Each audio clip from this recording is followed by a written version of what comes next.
Kasi mayroon lang ako sasagutin na katanungan. Ngayon ko lang na-realize na ang dami palang nag-PM sa akin. Naalala niyo yung vlog ko tungkol sa myoma ko? Ngayon ko lang na-realize, ngayon ko lang din na-check yung Facebook, yung mga spam messages dito sa account na to, dito sa itong account na aking darling. Kasi ito nga kasi yung pinag-vlog ko. So ngayon ko lang na-realize na ang dami ko palang followers at ang dami palang nag-PM sa akin at maraming nagtatanong regarding nga doon sa myoma ko. So ngayon sasagutin akong katanungan. So ito na nga yung unang katanungan nito. Kasi ngayon ko lang din talaga na-check yung mga Okay, sasagutin na natin yung unang katanungan ni Aling-Aling.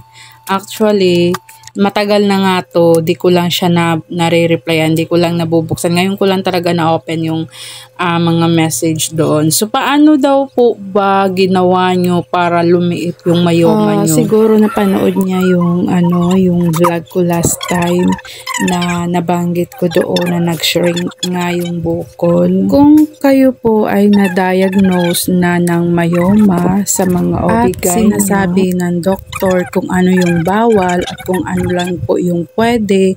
At the same time, pag sinabihan din po kayo mag-exercise, kung kayo po ay mataba, so sundin nyo lang po. Magkaiba kasi tayo ng cases kasi hindi tayo pare-pareho hindi naman tayo pare-pareho ng case ng myoma kasi depende kasi yun. Meron kasing dalawang type ng myomas. Ito yung type na yung isa subserosal myomas. At yung isa naman ay yung submucosal myomas or submucosal myomas. I-google nyo na lang. I don't know how to pronounce well. Sa madaling salita, ito ay yung type na kung ikaw ay may HMB, heavy menstrual bleeding. Yung isa yan yung may pressure masyado, yung sumasakit yung puson mo. To survive the love alone.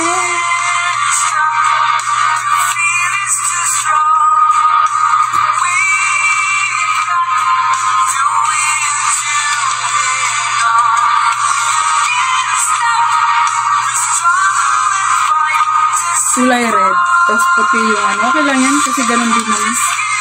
Sa susunod, papalitan na naman din. Naubusan ako ng white.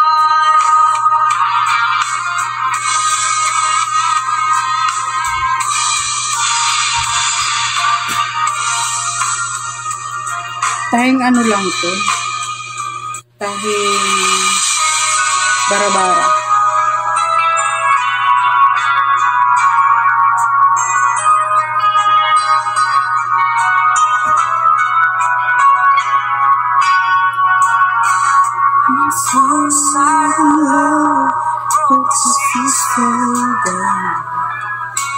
Not to hero when I hear the gun, and you and your behind. You didn't understand me, your heart was mine. If we had only stayed apart, then you know why I felt. You feel the pain and the memories start. If we had only stayed apart.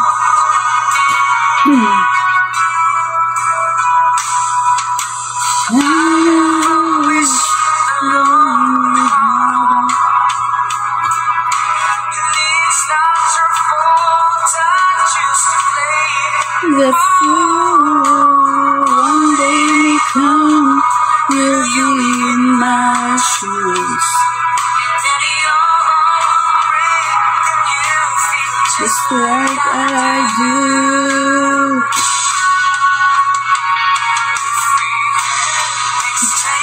Tahing lang to. Tahing bara-bara.